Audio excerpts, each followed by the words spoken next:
Why did my girlfriend believe her therapist friend instead of calling 911 when I started having seizures? The first seizure hit me during dinner at Kara's apartment. One moment, I was cutting into chicken parmesan, and the next, my entire body locked rigid, and I crashed sideways out of my chair onto the hardwood floor. My jaw clenched so tight, I bit through my tongue and blood filled my mouth. I could hear Kara screaming my name, but I couldn't respond because every muscle in my body was contracting violently and involuntarily. The convulsions slammed my head against the floor repeatedly, and I felt my consciousness fragmenting into jagged pieces. Through the chaos, I heard Kara on the phone with someone saying, "He's having some kind of episode, what should I do?" and a female voice responding calmly from the speaker. Kara's friend Simone was a therapist who specialized in trauma and anxiety disorders, and apparently that made her qualified to diagnose neurological emergencies over FaceTime. Simone's voice came through steady and authoritative, explaining that I was probably experiencing a panic attack manifesting as psychogenic non-epileptic seizures. She said these episodes looked dramatic but weren't dangerous, and that calling an ambulance would just traumatize me further by reinforcing the belief that something was physically wrong. Kara asked if she should call 911 anyway, because I was bleeding from my mouth and wasn't responding. Simone said the blood was probably from biting my cheek during the episode, and that I needed to be allowed to come out of it naturally without interference. The seizure lasted maybe 90 seconds, but felt infinite. When it finally stopped, I lay on the floor completely disoriented, with no memory of falling or convulsing. My muscles ached and my head throbbed, and I could taste copper in my mouth. Kara knelt beside me with her phone still on speaker and Simone's voice asking how I was doing. I tried to say I needed a hospital, but my words came out slurred and confused. Simone explained to Kara that post-episode confusion was normal with psychogenic seizures and that I needed calm reassurance rather than medical intervention. She said taking me to the ER would validate what she called my catastrophic thinking patterns and make future episodes more likely. Kara helped me onto the couch while Simone walked her through grounding techniques and breathing exercises. I kept trying to explain that something was seriously wrong, but Kara kept saying, "It's okay, you're safe, you just had a panic attack." The way she said it with such certainty made me doubt my own perception. Maybe I was having panic attacks that felt like seizures. Maybe I was being dramatic. But the rational part of my brain knew that panic attacks didn't make you convulse and lose consciousness and bleed from biting through your own tongue. I insisted on going to the hospital, but Kara said Simone had advised against it. She explained that Simone had seen dozens of clients with psychogenic seizures and knew exactly how to handle them. I asked what qualified a therapist to diagnose neurological conditions, and Kara got defensive, saying Simone had years of clinical experience and specialized training in somatic symptoms. I pointed out that somatic symptoms were psychological manifestations, not actual seizures, and Kara accused me of being resistant to mental health treatment. The argument went in circles until I was too exhausted to keep fighting. Kara made me chamomile tea and put on a nature documentary, while Simone stayed on the phone giving instructions about monitoring my anxiety levels.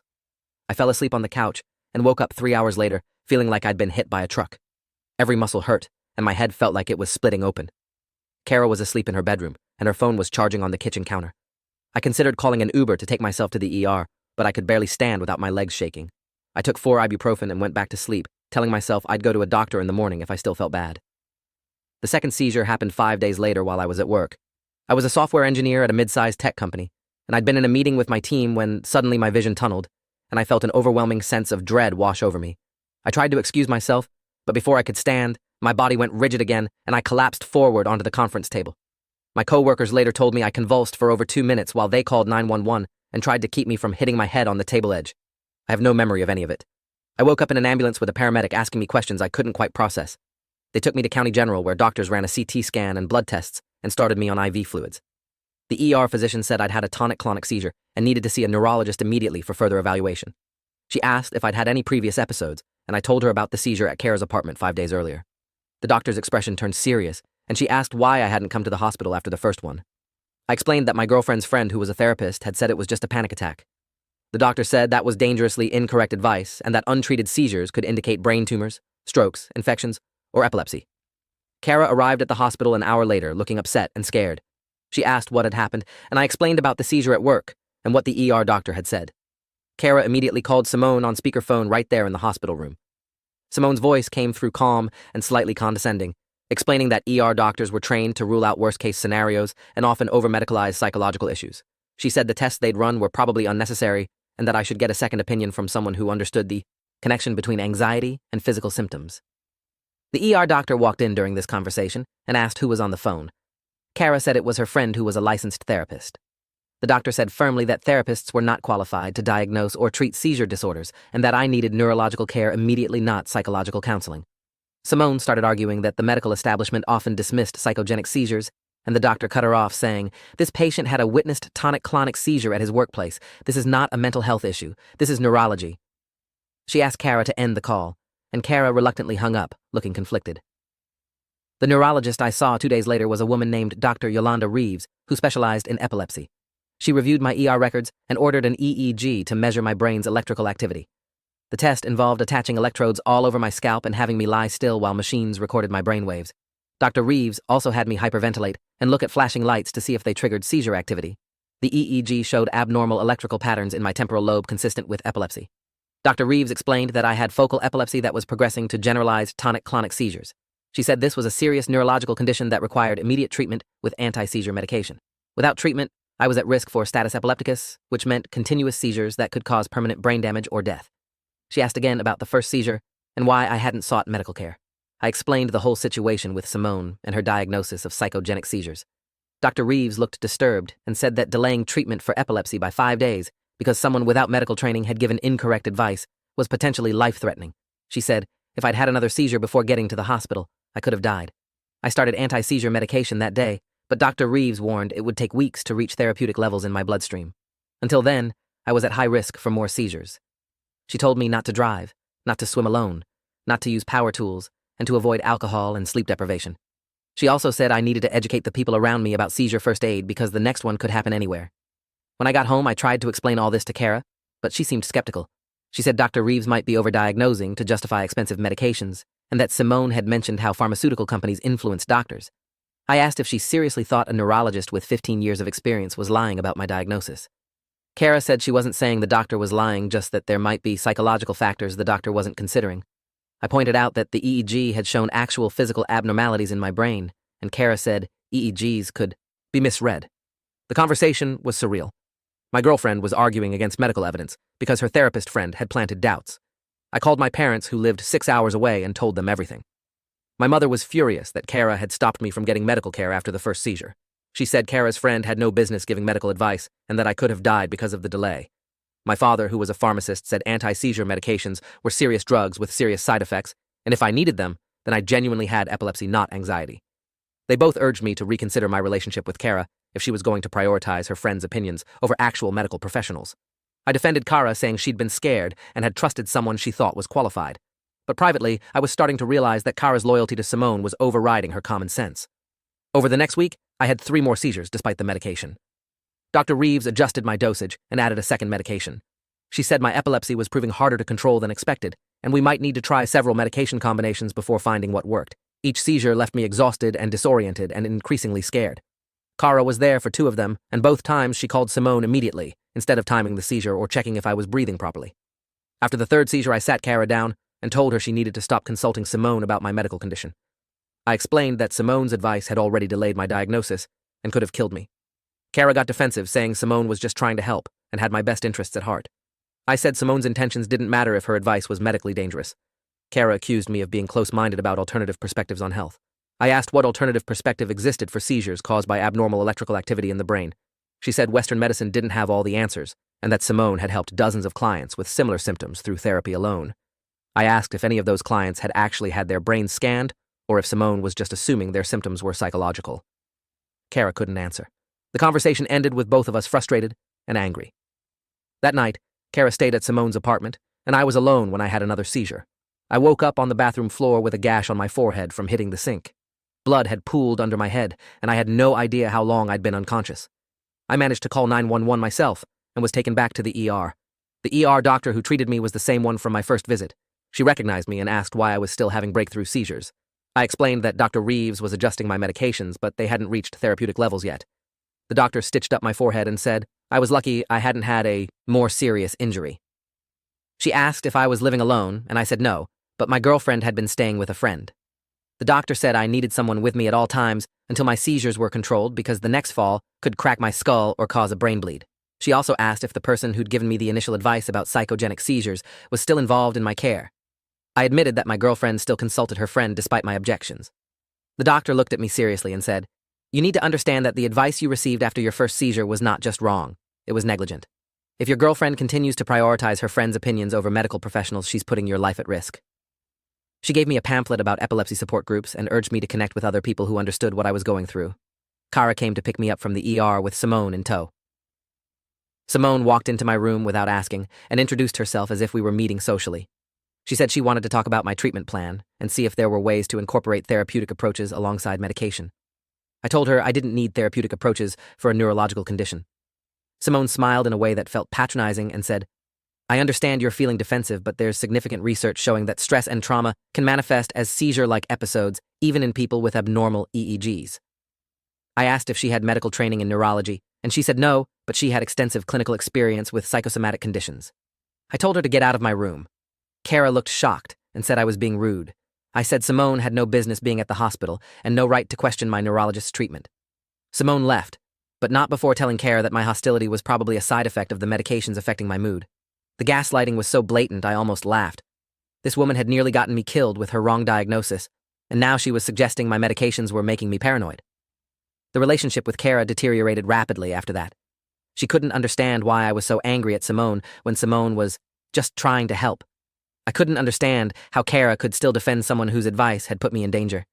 We had the same argument repeatedly until I finally said I couldn't be with someone who valued her friend's opinions over my actual safety. Kara cried and said I was making her choose between me and Simone. I said I wasn't making her choose. I was telling her that if she wanted to be with me, she needed to accept that I had epilepsy and trust my doctors, not her therapist friend. Kara said she needed time to think and went back to Simone's apartment.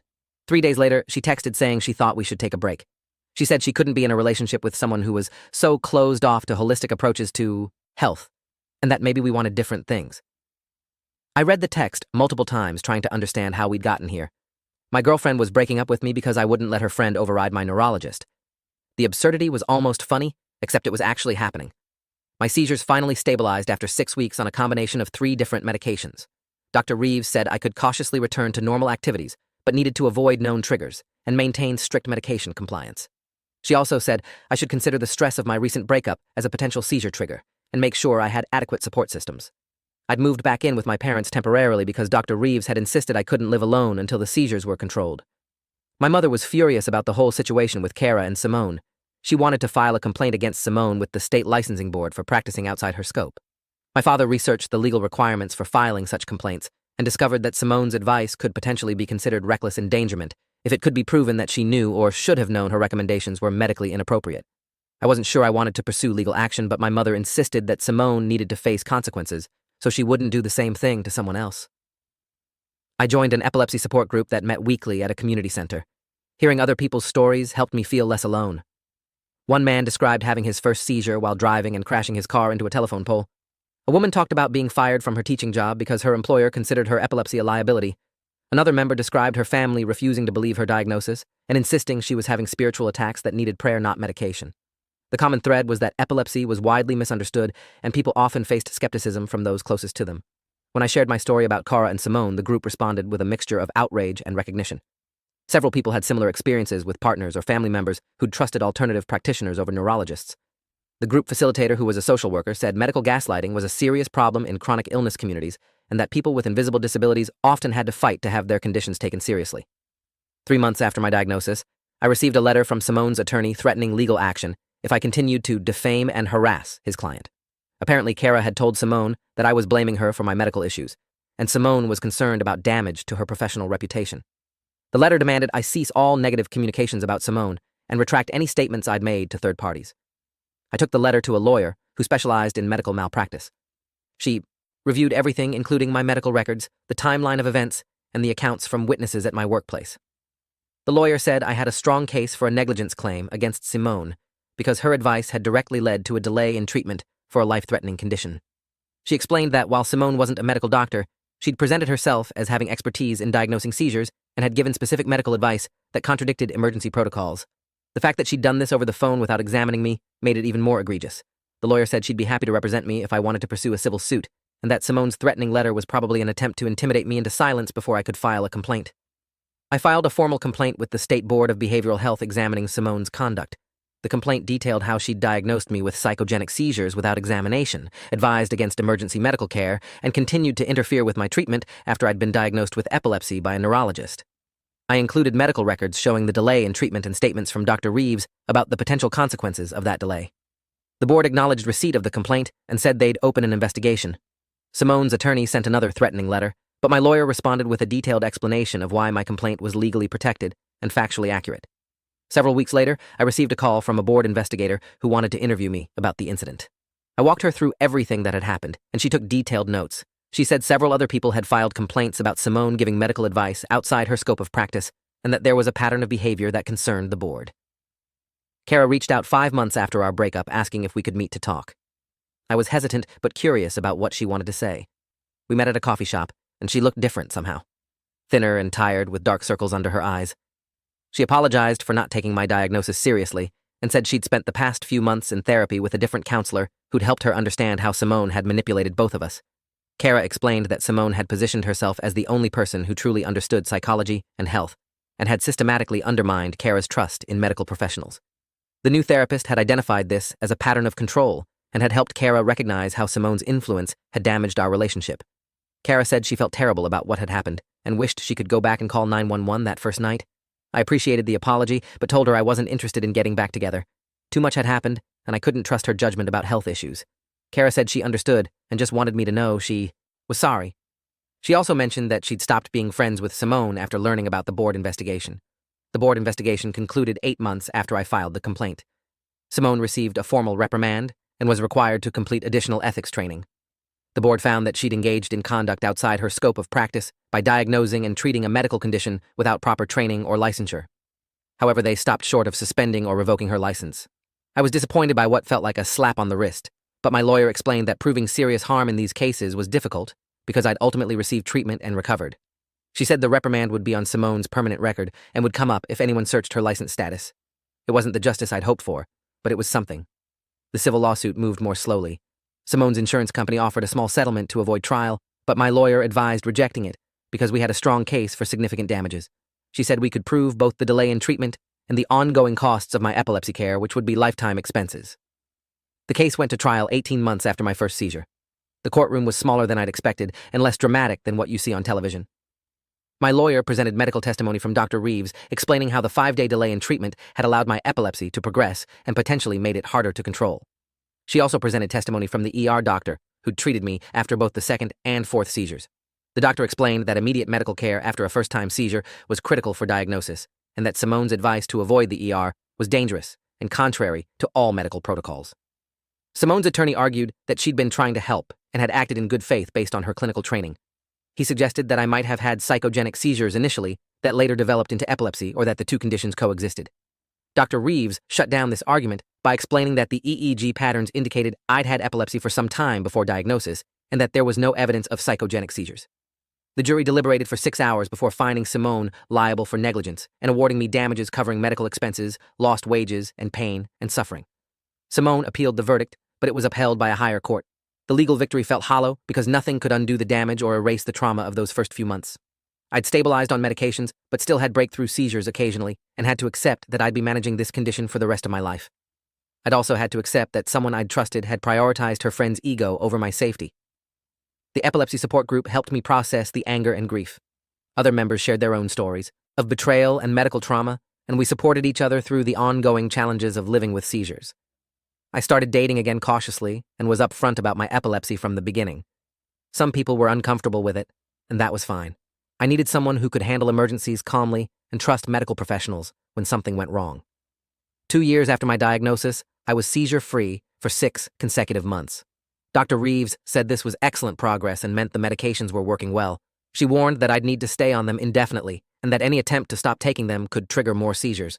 I'd made peace with that reality. I'd also made peace with what had happened with Kara and Simone. The anger had faded into something more distant and manageable. I'd learned that some people would prioritize their own beliefs over evidence and that I couldn't control that. What I could control was who I allowed into my life and who I trusted with my health and safety. The epilepsy had taught me to advocate fiercely for myself and to walk away from relationships that compromised my well-being. Simone had lost her appeal and paid the judgment, though her insurance covered most of it. The money didn't matter as much as the validation that what she'd done was wrong and had consequences. She'd apparently moved to another state and was working in a different field. I hoped she'd learned something from the experience, but I doubted it. People who believed they were always right rarely changed even when proven catastrophically wrong. 3 years post-diagnosis, I was living independently again and working at a new tech company that was supportive of my medical needs. I disclosed my epilepsy during the interview process, and they'd been completely professional about accommodations. My seizures were rare now, maybe one every few months, and I'd learned to recognize the warning signs that meant I needed to sit down and get to a safe place. I wore a medical alert bracelet and had seizure first aid information programmed into my phone. The people closest to me knew what to do if I had a seizure, and more importantly, they knew to call 911 if anything seemed wrong. I'd built a support system of people who respected medical expertise and didn't try to substitute their own judgment for doctors. That was the real lesson from everything that had happened. Trust the people who'd spent decades learning medicine, and be very careful about who you trust with your life. Thanks for watching till the end. Make sure to subscribe and like to not miss the next story.